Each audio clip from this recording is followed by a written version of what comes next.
Pour qu'une intervention de groupe en ergothérapie fonctionne bien, il est nécessaire que les animateurs aient une bonne préparation ainsi qu'une bonne gestion de leur co-animation. En effet, les animateurs doivent avoir une vision commune de la répartition des tâches, mais aussi de la façon de mettre à profit leurs forces pour que le groupe soit une réussite. Afin d'y parvenir, il existe 3 types de préparation. La préparation à la co-animation, la préparation pragmatique et la préparation personnelle. Ces 3 types de préparation constituent la partie cachée de l'iceberg, celle qui n'est pas visible par les autres membres de l'équipe, mais qui demeure essentielle à la réussite de l'animation d'un groupe.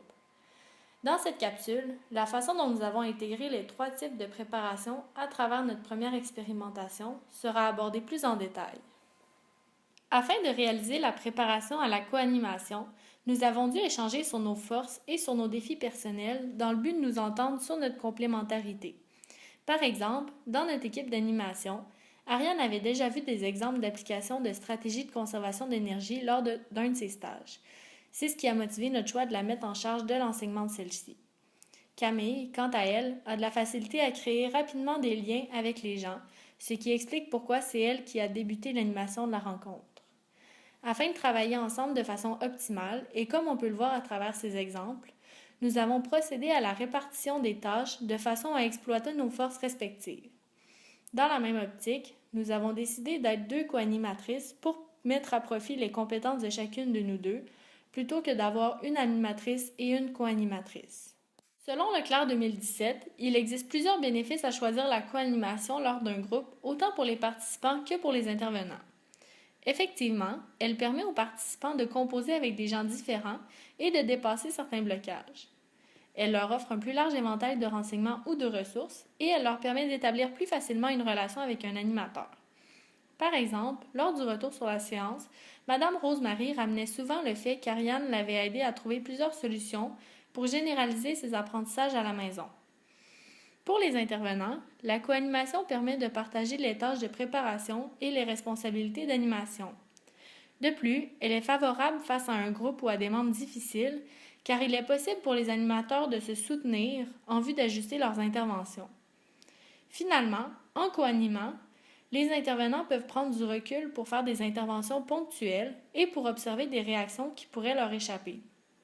Par exemple, pendant que Camille expliquait le circuit des tâches d'entretien, Ariane a pu être attentive aux réactions non verbales de certains participants. En voyant que Mme Florence semblait ne pas comprendre les consignes, elle l'a questionnée pour tenter d'éclaircir ses interrogations.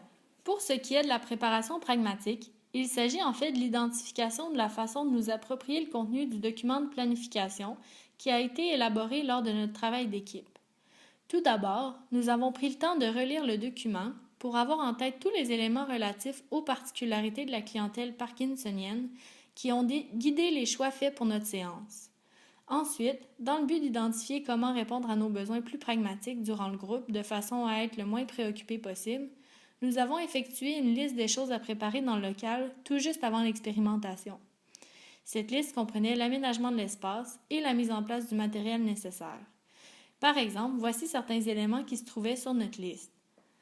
Préparer les bols de compote de pommes, écrire l'ordre du jour sur le tableau vert et le placer derrière la table, coller les aides-mémoires et les numéros de station, placer la table et les chaises au bon endroit. Finalement, afin de compléter la préparation pragmatique et de nous permettre d'avoir une ligne directrice claire quant au déroulement de la séance, nous avons élaboré un document résumé de la planification de l'expérimentation. Celui-ci contenait la répartition du texte à dire par les animateurs et des exemples de verbatim sous forme de mots-clés, les heures à respecter pour chaque partie de la séance, ainsi que les éléments à ne pas oublier concernant le matériel et le déplacement du mobilier. Notre bonne préparation pragmatique nous a permis de nous enlever un stress supplémentaire et d'avoir le temps d'effectuer nos préparations personnelles respectives. La préparation personnelle correspond à la manière de nous préparer de façon à répondre à nos besoins personnels dans le but d'être le plus possible disponible au groupe. En effet, en ayant pris soin de nous, nous avons pu être davantage à l'écoute et disponibles pour les membres du groupe.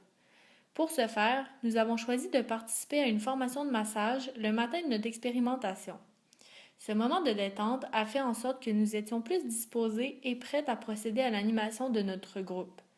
De plus, un autre moyen utilisé tout juste avant la séance pour nous préparer personnellement a été de répéter à haute voix et de façon naturelle les 2 ou 3 premières phrases des parties de notre texte.